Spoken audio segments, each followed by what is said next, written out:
And to set the record straight, Tupac, this interview is not about your trial, your court appeals. It is about Tupac, the inner man, then and now.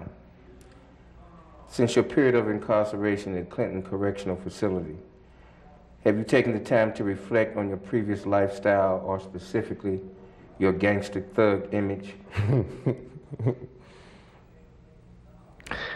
I don't see it as me having this gangster thug image. Thug life would be more accurate, but it's not an image, it's just a way of life, it's a mentality. Yes, I have taken the time to reflect on it. In my reflection, I don't see it as being wrong, I just see it as being a stage that we all go through. You know, it's just like that. For little white kids and rich kids, they get to go to the military academy or ROTC, or they get to take all of this energy and put it into the armed forces. And for a young black male, a young Puerto Rican or Hispanic person, we got to put this in the streets. That's where our energies go. That's the only place we have to put it. So that's where we end up putting it. So that's what I did. I don't feel like what I did was so evil. I just feel like the way I was living and my mentality was a part of my progression to be a man. Surviving several gunshot wounds is a wake-up call and a miracle in itself. No doubt. What were your thoughts as you lie in the hospital recuperating from the gunshots? They shot me, straight up. I just kept thinking, they really did shoot me. I really did believe at one point, up until I got shot, that no black person would ever shoot me. I was their representative. I believed that, you know, I didn't have to fear my own community. You know, I was like, I represent them. I'm their ambassador to the world. They would never harm me. They would never rob me. They would never do me wrong. But as proven by this false rape charge, as proven by the gunshots, as proven by a lot of the comments you read in the news and in the media, that's not true. You know, I'm just one man. So I just thought about how it would change. What would I do? How can I make them sorry that they ever did this to me? You know what I mean? How can I come back like 50 times stronger and better? How do you spend your time in prison? Well, the first 8 months, I spent in solitude, 23 hours a day locked down, reading, writing. I wrote a script called Live to Tell. Which is about? It's like a semi-autobiography on my life. Mm-hmm. Half me, half fiction. It's real good. It's my first attempt at really writing a screenplay. I used to always add things to like poetic justice. I added my own words to poetic justice. I wrote whole scenes in Above the Rim. Mm-hmm. In Juice, I used a lot of my own words. This was the first time that I actually sat down and write a whole script with characters, real live, breathing characters. And so Live to Tell, I did that, worked out, do a little push-ups, calisthenics, read. I read a lot of good books. I read a lot of Maya Angelou's books, The Art of War by Sun Tzu, listen to music, you know, different types of music, calm my soul. Dionne Farris, she really got me through a lot of this time. Mm-hmm. Does the prison experience provide a source of new material or inspire your creative sources for a new album? Everybody thought it would, you know? Everybody's like, oh man, he's in jail now. I know he's gonna come out, he's gonna have a bomb album, but it's the opposite. Prison kills your spirit, straight up. It kills your spirit. There is no creativity, there's none of that. You know, I see a lot of it in other prisoners. Mm-hmm. They got artists in here, they got poets in here, you know, but as far as me, it just killed my spirit. I couldn't write. I only recently started writing, and besides the script, the script was just like flashing back to my old life, so it didn't really take too much for me to be inspired by. But in terms of writing music and lyrics, I didn't have that, I couldn't do it. Now, I just, you know, finished a couple of tracks, so that's good, but it doesn't really inspire creativity.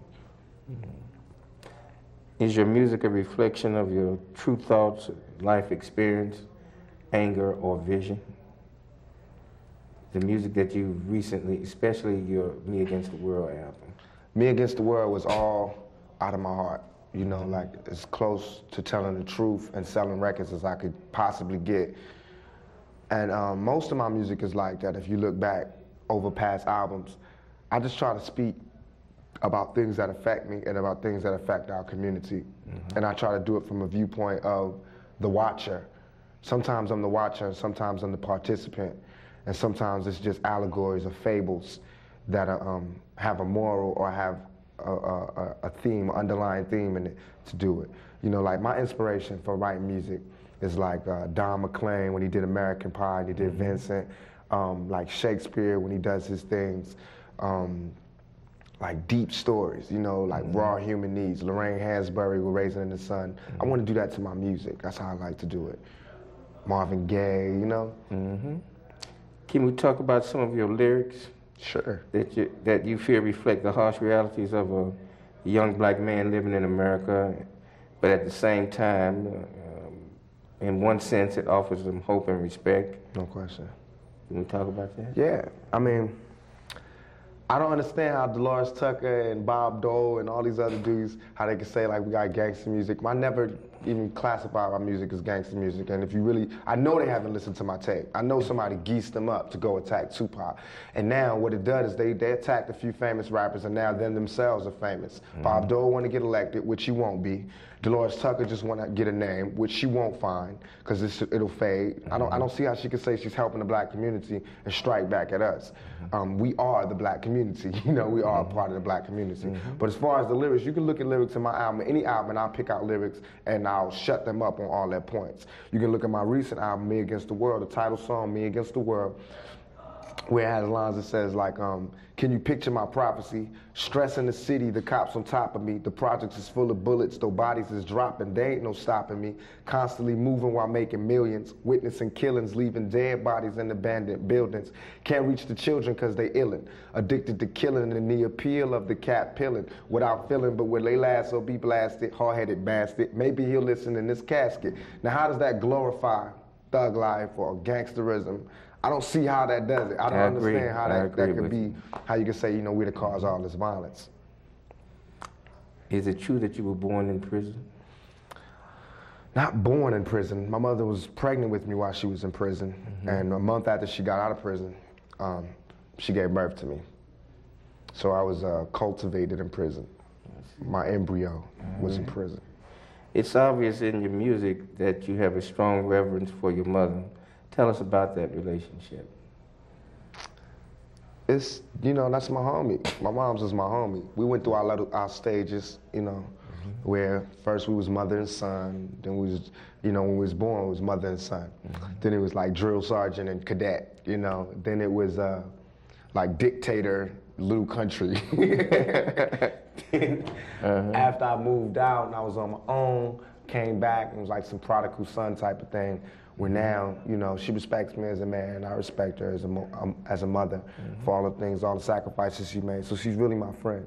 You know, it's like, it's not just me. I think all young black males and all Hispanic males, really all males period, but especially from that ghetto lifestyle, we have a deep love for our mothers because they usually raise us by themselves. You know, so you always feel closer to your mom. Even back in the day, they had, I always love my mama. It's been going on for years. All right. Do you feel for those mothers who lost their children and babies to senseless gang and youth violence, do you have a message of consolation for those mothers? Yeah, I do. Like with Yummy, when he passed on, you know, I know that hurt his family. I know it hurt the family of the female he supposedly have, you know, shot. Just recently, this lady wrote me named Clovis Benjamin from San Francisco. And she's a male woman, and she was writing me, telling me about her son, her nephew had just been killed. And the day before he died, he was like, I'm going to get Tupac's new tape. So she wrote me to tell me, you know, they played Dear Mama at the funeral, boom, boom. And that touched me, you know, and I was like, what can I do? Is there anything I could do? Let's do some concerts, let's do some organizing. And I was like, if she's strong enough to keep going and make a difference, then I can be strong enough to make a difference. And that kind of focuses me back on what I should be doing and not let me like veer off back into the lifestyle I was living, because it's real easy to do that. But I definitely feel for the mothers. I think that what we need to do as a community is start taking control back of our communities. You know, I understand it's always going to be drug dealing. I understand it's always going to be violence, but we just need to regulate it so that we can at least have like a peaceful zone where we can all be cool, you know, or else we're going to all die. We're going to all be destroyed, because soon the government is going to make the young black male and the young Hispanic male the prime target all their resources and all their jail sentences and all their powerful weapons and technology will be the enemy. So unless we stop it now, regulate it, we're going to end up crashing against a wall. Has your record company, Interscope, been supportive of you since you're in prison? No doubt, very supportive. They let me pick my songs, pick the singles. I got another album that I had completed before I went to jail.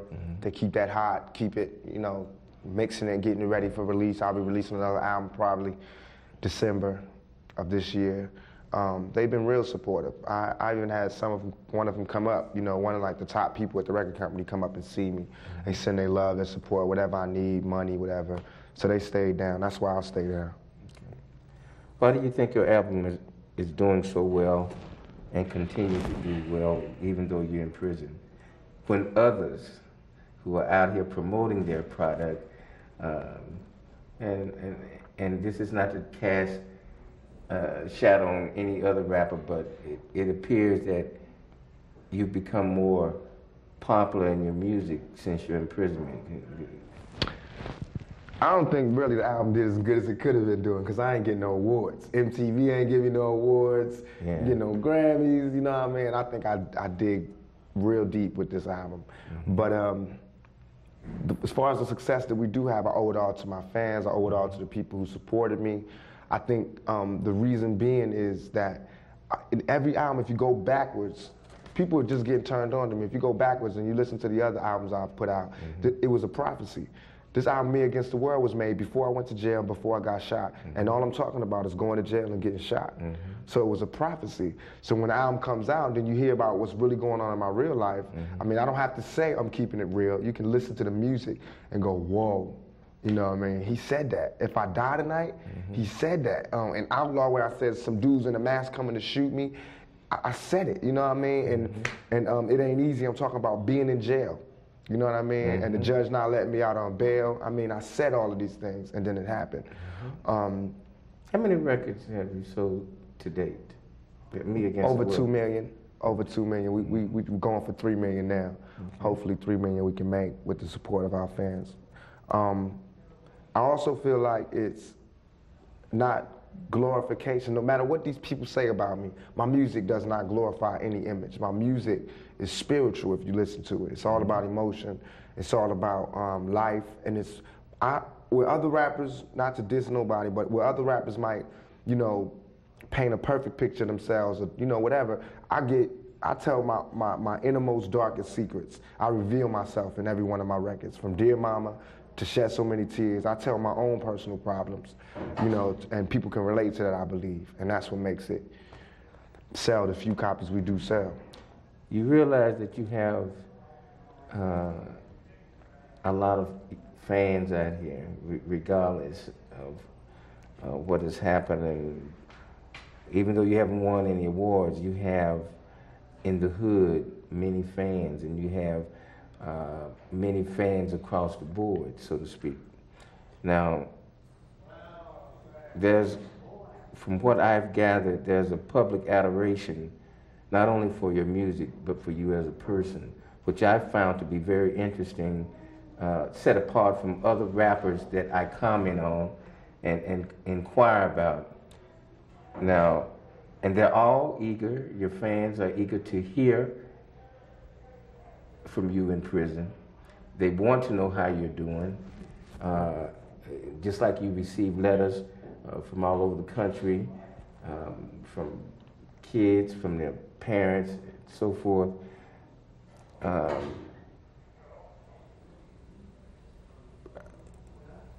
What kind of message would you share with young people?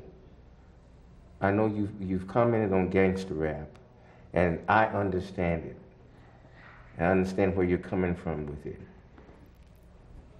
But what are your comments on that subject for young people, for your fans, for 11 or 12 or 13-year-old that listens to your music?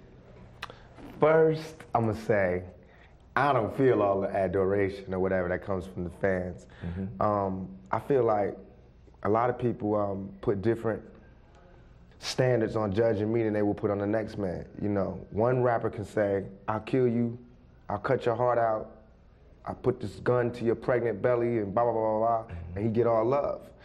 All I'll say is, you know, we don't need to be letting these bitchs run our life. And I'm hating females, you know what I mean? And this other person could be the man. So I don't feel it. I think I've been attacked more than I deserve, but that's all good to me, because I always been a fighter, always been a soldier, always been a struggler. Can't nothing stop me but death itself. You know what I mean? So as far as what I have to say to other people, I don't really want to come off like I got the answer, I'm finna teach y'all. It's not like that. I don't got the answers. But just from where I'm sitting at, I can see the only reason I ever came out and said, when I said I was living the thug life, believe me, it was all real. You know, and as sure as thug life is tattooed across my stomach, it will always be a part of me. But thug life is like the 12th grade. Some people graduate from high school and don't seek to do anything else. So they continually live the thug life. Some people want to go to college and want to go, hold on, let me pick up Yummy. Okay, ready? Rolling. Some people go to college. Yeah, like high school is thug life. You know, you graduate from 12th grade, and you can live your whole life with a high school diploma, but you're always gonna be missing something. That's where I felt like I was. Thug life was always gonna be real to me, and it still is real to me, because as long as the factors that make thug life are there, thug life will be there. But I also felt like I wanted to go to college, not college in a school or university, but college in life. I wanted to move up. So I wanted to do something different. I wanted to expand. I wanted to grow. And that's what this was all about, by saying, you know, no more of that. I want some more of this. I want y'all to see this. You didn't like that? Well, you definitely ain't gonna like this. So what I would tell, you know, anybody who would listen to me is that, you know, you gotta start peeping game. Peeping the game. The game is the game of life. You gotta start peeping how they doing it. And if you see it, you can see the little signs that says that the guns are turning away from, you know, Europe and Russia and Iran and Iraq, and it turned into us. Because look how they're doing our music. You know, you've never seen in no time in history where they've put so much attention on some music. You know what I mean? And made it like we are the cause of all these problems. You can look at it with a 3 strikes law. You can look at it where they're building more jails. They're starting to sell jail space. You know, jail is big business. Believe me, I'm in jail. I see the big business. They charge you for your telephone calls. They charge you for disciplinary problems. Jail is big business. You know, you can feed a whole town off one jail. This jail is in the middle of a town that feeds everybody. Everybody works here. This is the main income. So if there was no criminals, nobody would work. You know what I mean? So if we don't start peeping that, we're in trouble. Also, I know when I was young, the way they describe jail is like, you know, blah, blah, blah, blah. I couldn't wait to get to jail. Straight up. I mean, I was scared and everything. But what, 3 hugs in the cot? Or no question. It was just that's where you get the game. That's where you got more soldiers at that build you. But now that I'm here, this is not the spot. I know everybody go to jail, come out and say, this ain't the spot. This is not the spot. You got somebody that tells you when you can get up, when you can shower, when you can do this, when you can do that. You know, they can speak to you any way they want to, and you got to accept it.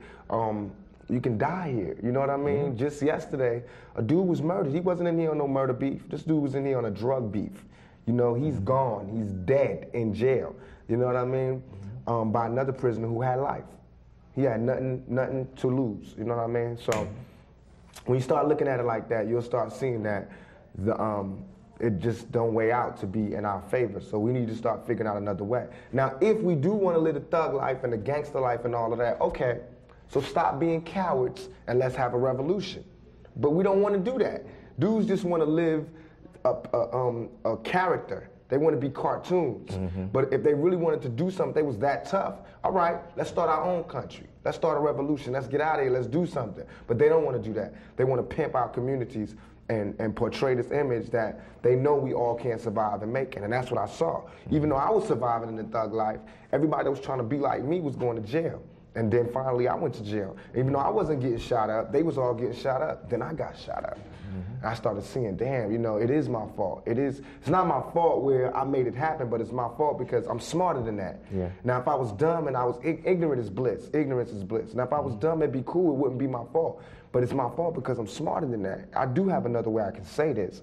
It doesn't mean that I don't feel that way no more. It just means that let me be as smart as them or smarter. All right, knowing what you know, What do you think about youth and gang violence in America, especially in the black communities and Hispanic communities? Youth and gang violence. I think, I'm gonna get a lot of flack for it. I think gangs can be positive. It just has to be organized and it has to steer away from being self-destructive to being self-productive. I think this country was built on gangs. You know, I think this country still is run on gangs. Republicans, Democrats, the police department, the FBI, the CIA, those are gangs. You know what I mean? The correctional officers. I had a correctional officer tell me straight up, we the biggest gang in New York State. Straight up, you know what I mean? So this whole country is built on gangs. We just have to not be so self-destructive about it. Organize, you know? But the violence. The violence, but it's violence in America. What did the USA just do flying to Bosnia? We ain't got no business over there. You know what I mean? It's the same thing. How can they tell us not to have gang? You know what gang violence is, mostly? And the people don't want you to hear this. Somebody shoots your family member. So of course you retaliate. You know what I mean? Same thing the US does, except nobody even shot their family members. You know, they see somebody bomb a school and all these people get killed, so the United States feel like, ooh, that's messed up, we gotta go show them who's the real killers. That's the same mentality these gangsters get.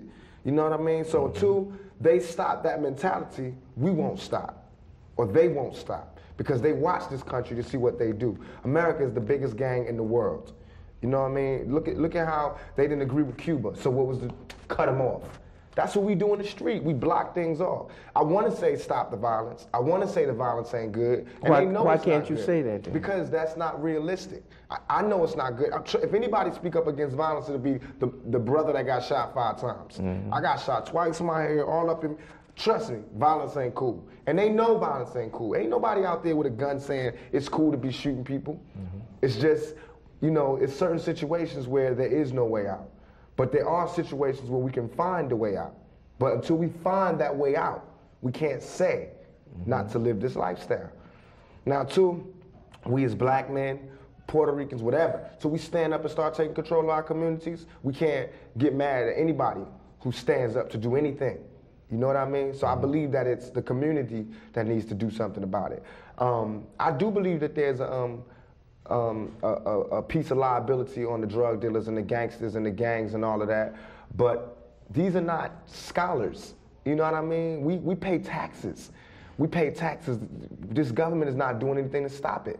When the people in LA, after the rebellion, when we stopped and there was a truce, nothing happened. Did we get any jobs? No. Did we get any relief? No. But every time there's a flood, an earthquake, or a thunderstorm, America will give mad millions to somebody because their house broke down. They don't care if we stop the violence or not. They don't care about gang violence. You know what I mean? Every time that Bosnia gets shot up, any place gets shot up, they send them a whole bunch of millions in food and packages from Somalia, everywhere. Everybody getting food but us. So we don't want the gang violence to stop. So they can't ask me to tell them to stop the violence, because I can't tell nobody who's hungry what to do unless I'm ready to feed them. Then I'll tell them what to do. How can gangs be positive in the community? Regulate our community. If you got somebody dealing drugs in the community, make them pay for the community center. Make them have hours that they can work on that block. You know what I mean? And if they don't want to listen, then you turn against them. Be security in your own neighborhood. You know what I mean? If we so strong as gangs and as hustlers and as G's and as thugs or whatever, it should be no rapes, there should be no violence, there should be no gunshots in our community unless we the ones sparking it, unless we doing that to somebody that's trying to infiltrate or break down our community. You know what I mean? All this money that we make in the streets, we should bring it back and turn it back into the community. We need to have block parties again. We need to have leagues, you know, summer leagues and football teams and basketball teams. We need to start taking care of our own. That's how it can be positive. It can be positive when we start, you know, sending these young G's to school, sending the younger G's to college. You know, let them come back and build something. Okay, this interview was conceived with you in mind, and to offer an opportunity for you to speak to your fans and anybody else. Now, do you have any comments on setting the record straight, friends or foes? Yeah, I'm gonna say like the Spanish dude in here always tell me, I don't got no friends. I don't got no friends. You know what I mean? I got supporters, people on my side and people on the other side. I ain't gonna blow up nobody's name, but I will say that as far as that Vibe interview, and everybody was saying, you know, everybody that was involved knows what happened. And everything is there. If you got a brain, just read everything over and read my reply, read their reply, read what people say. Watch people. Because you can fake for a long time, but one day you're going to show yourself to be a phony. That's what's true. You know what I mean? Yeah. And that's what these, you know, a lot of people are doing these days. Think back. Did you think about all the people that you seen me put on stage? Think about all the people that I put on, that I got into this game, that I showed how to do this. And think about what they're saying now. That's not keeping it real. As far as foes and enemies and all that, I really don't care. My only fear of death is coming back reincarnated. You know, I don't have no negative feelings towards nobody. It's not like I'm gonna get out and go shoot somebody up. You know what I mean? I know who shot me. I don't care about telling the police none of that. I don't care about none of that. You know what I mean? Whatever. I'm still here. You know what I mean? And it's not like I'm untouchable. I can be killed as soon as I get out of here. You know what I mean? But I go cool. I'm cool. You know what I mean? I go, you know, screaming West Side and I'm all good. You know what I mean? But what I want people to know is that don't support the phonies. Support the real. You know what I mean? How can these people be talking about how they so real and they don't care about our communities? How can they be talking about all this, you know, the hood, blah, blah, blah, blah. They don't care about our communities.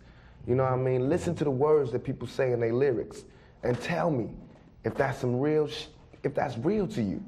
You know what I mean? Listen to what they saying. Don't just bob your head to the beat. Peep the game. And listen to what I'm saying and hold us accountable for it. You know what I mean?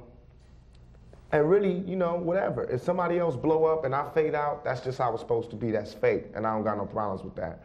I don't got no problems with nobody in the whole industry. I wish everybody success. It's enough loot for us all to make money. But I will say, I already took 5 bullets. And if I can help it, I don't plan on taking no more. You know what I mean? And I would tell each and every person out there, don't forget about that clicking up thing, you know what I mean? Be to yourself. Stay to yourself. Trust nobody.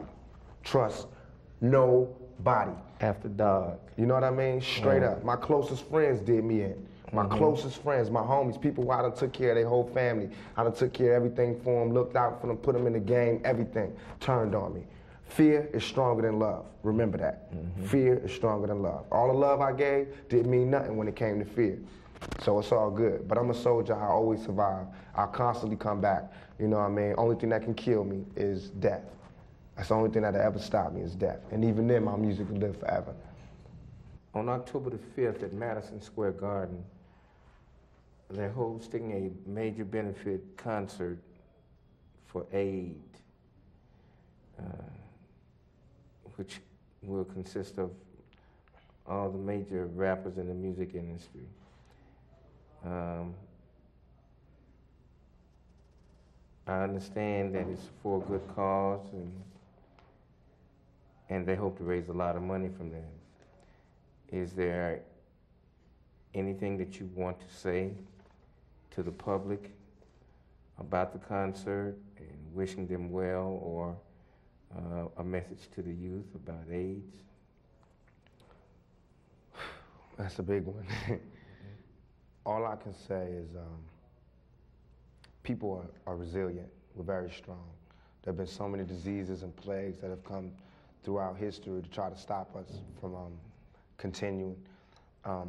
We can beat this, but we have to be smart. We have to be responsible.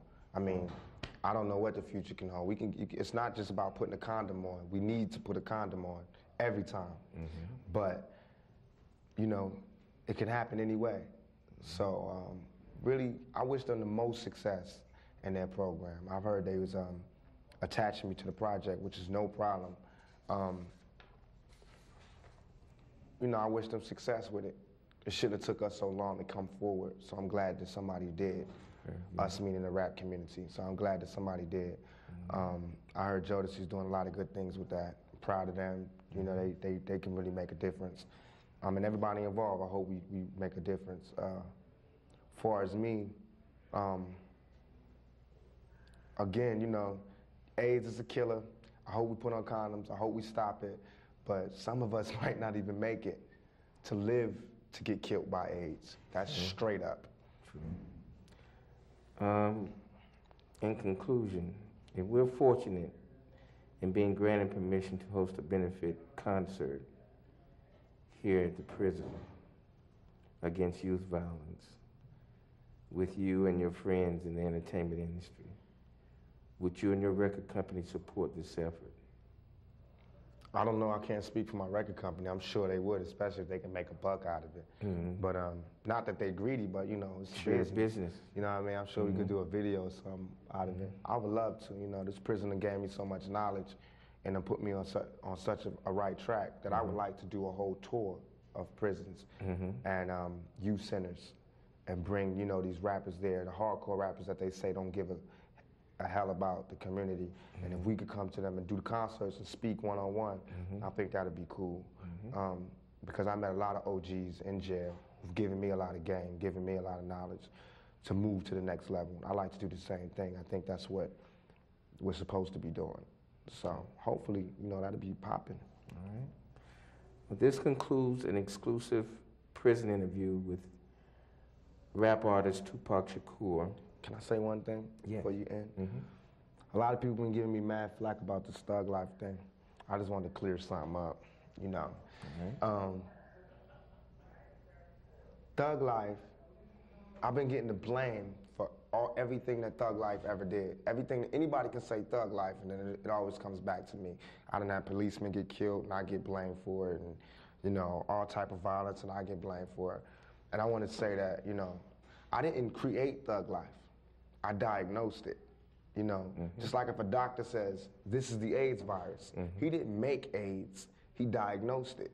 You know what I mean? He won't be held responsible for every AIDS case. You know, if anything, he's bringing you information on maybe finding a cure. I felt as though that's the same thing I did for Thug Life. And in Vibe magazine, when I said Thug Life is dead, that does not mean that Thug Life is dead in the world. That just means that I have graduated to the next level, to be a player. Not a player of females, but a player of life. This game of life is a game, and you have to play it to the fullest. And I graduated, you know, I'm in college now, the college of life, you know? And I want my brothers to graduate too. I could easily just look down on you and go, them motherfuckers stupid, you know what I mean? I know something now they don't know, but that ain't me, that ain't never been me. When Thug Life was not out there and I was pumping it to you, I wanted you to know what it was like. And now I want you to know what the next level was like. So I had people telling me, you softened up, ain't nothing soft about me, ain't nothing changed. If anything, I feel like the other dudes is soft, because they out there fronting. They watching little kids get killed and they still talking it. You know what I mean? And it's cool to talk about it, to recognize it, but I mean, how many times can we say the same thing? You know what I mean? I know it's a way for us to get out the hood, but what do we run into? You know what I mean? Once we get out the hood, shit, they don't want us over there. You know what I mean? And also for the people out there, we need to start supporting not every black person that go to jail or get into trouble, but the ones that you know didn't do it. Exactly. You know what I mean? I feel like people know I didn't do this. They saying right now, they still say Tupac Shakur, rape charge. I'm not convicted of no rape charge. I want to make that real clear. My charge was sexual abuse, forcibly touching the buttocks. That's what they charged me. I'm innocent of that, but that's what I'm in jail for. You understand? And we just got to be smarter and sharper, or they're going to start taking away each and every person that steps forward to do anything positive for the community. So that's why you be wondering why everybody want to live a negative lifestyle. It's safer. And the community don't support us when we do step out and take bullets for y'all. So can we look forward to some very positive things from Tupac Shakur in the future? Oh, no doubt. You can look forward to me doing movies, writing movies, starring in movies. Soon I want to direct them. You can look forward to me doing records, bringing on a whole bunch of groups. I already got a few now. I just signed to Death Row Records. I got Fatal and Felony. I got Dramacidal. Thug Life is coming back. My albums, I should be doing a couple more. the movies. And what about the community? I got a community project that's in the works right now. I just met with Al Sharpton, Malika Shabazz, Malcolm X's daughter, a whole bunch of teachers and educators and community workers, and we're just gonna start slowly but surely taking our communities back.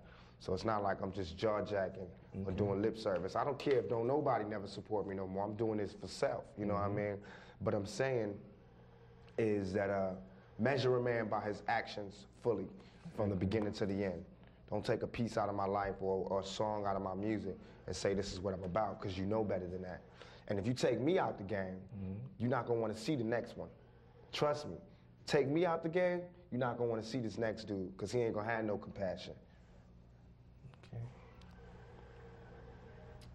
Well. And don't come to jail. This is a maximum facility penitentiary. Do not come to jail. Do everything you can to make it around the system, over the system, or in the system. But don't come to jail. It's not the spot. It's little 17-year-old kids up in here, you know what I mean?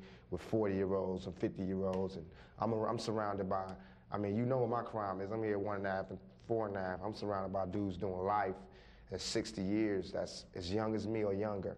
You know what I mean? That made a mistake when they was young kids, and they stuck forever. You know what I mean? And we can do something about it. Is this your message to the youth of America, or is this about not coming to jail? I mean, of course, that can be for anybody. That's just plain out, period. Don't come to jail. I'm a messenger, you know. I come and I tell you what's going on. If I went to a club, I'll tell you the club is popping, or the club is sorry. I came to jail, I'm telling you straight up, this ain't the spot. It's dirty, it's filthy, it's like you an animal. Okay. You know what I mean? And it's just not the spot. No man don't want to be here. No man or woman wants to be here.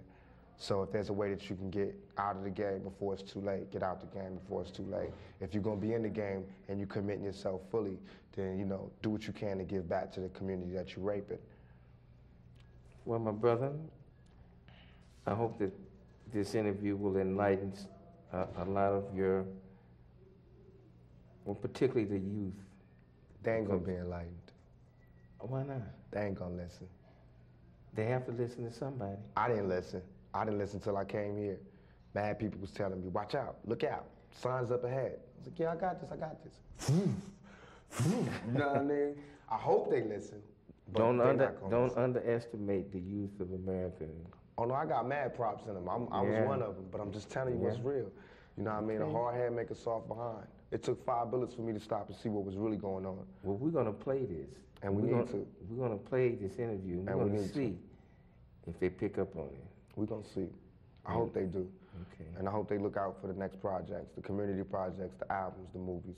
You know what I mean? All I'm saying is that, you know, I'm giving it my best shot to do right by the community.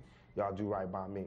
You support me, I'll support you. If I feel like I ain't got no support, then, you know, ain't no need in me being out here putting myself on Front Street. If I feel like I'm getting supported, I go all the way. Just like I went all the way for Thug Life, I go all the way for the community. But as soon as y'all turn y'all back on me, I'll turn my back on y'all, and we won't have nothing to talk about. You know what I mean? I go ahead and do something crazy and cut my nose up and, you know, bug out. But y'all support me, I'll support y'all. Now, you know I ain't gonna go out like that. I'm just saying. But I also want to thank everybody for doing Temptation, the video for me, all the people that supported me, Tony Danza that wrote me, and all the people that wrote me, you know, the mothers, the kids, everybody that wrote me. I really do appreciate it. I'm sorry I can't write everybody back, but I do feel it. And you'll get my answer in the albums. Okay. Thank you for granting us the interview, Tupac. Thanks for coming, man. You got me out of my cell. We on lockdown right now. Some kid just got murdered. We can't even move. No food, no yard, no programs. We stuck in our cells, so it was good I can get out for a hot second. And especially, you know, find out I can get this bizzle ready to hop out, you know. And look for Death Row in the future. We finna come out pretty tight. No question. Sign with Death Row. All right. He was wrong. Ever since I met you, I could peep the pressure. It's like your man don't understand, all he does is stress you. I could see your state of misery from the introduction. Ain't bound no sucking or touching, just on this discussion. Maybe we could see a better way, find a brighter day. Late night phone conversations, would that be okay? I don't wanna take up all your time, be the next in line. Tell me your size, let me find you things with you in mind. I can see you're cautious and I'm careful not to scare you. The anticipation of love making got me shaking when I'm standing near you. Moves of precision will prepare you. In case you get scared, just ask the man in the mirror. Now the picture's getting clearer, all he does is hit your heart. I tell you to leave him, and you tell me keep my faith in God. I can't understand it, I just wanna take you home. I wonder should I leave you alone, find a woman of my own. All my homies tell me that you don't deserve it. I contemplate, and in my heart I know you worth it. Tell me, can you get away? Can you get away?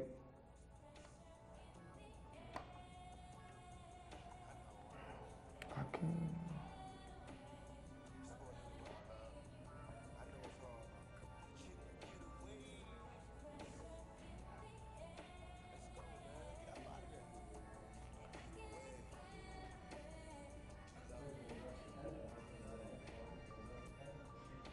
It be my destiny to be lonely. Ain't checking for these hoochies that be on me cause they phony. With you is different. I got no need to be suspicious cause I can tell my life with you will be delicious. The way you lick your lips and shake your hips got me addicted. I'm sitting here hoping that we can find some way to kick it. Even though I got your digits, gotta struggle to resist it. I slowly advance till it's my chance not to miss it. You blow me kisses when he ain't looking at your heart's tooken. My only wish is that you change your mind and he get shook. Wanna take you there, but you're scared to follow. Come see tomorrow, hoping I can take you through the pain and sorrow. Let you know I care, and someone's there for your struggle. Depend on me when you have needs or there's trouble. I wanna give you happiness or maybe even more. I told you before, no time to waste. We can hook up at the store, can you get away? I can't.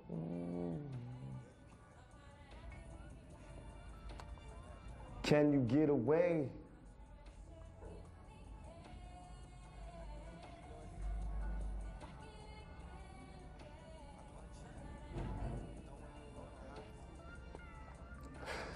Then reminiscing, and I hope you're listening. In the position of pressure and awkward composition, me and you was meant to be my destiny. No longer lonely, cause now it's on for you and me. All I can see, a happy home, that's my fantasy. But my reality is problems with your man and me. What can I do? Don't wanna lose you to the sucker.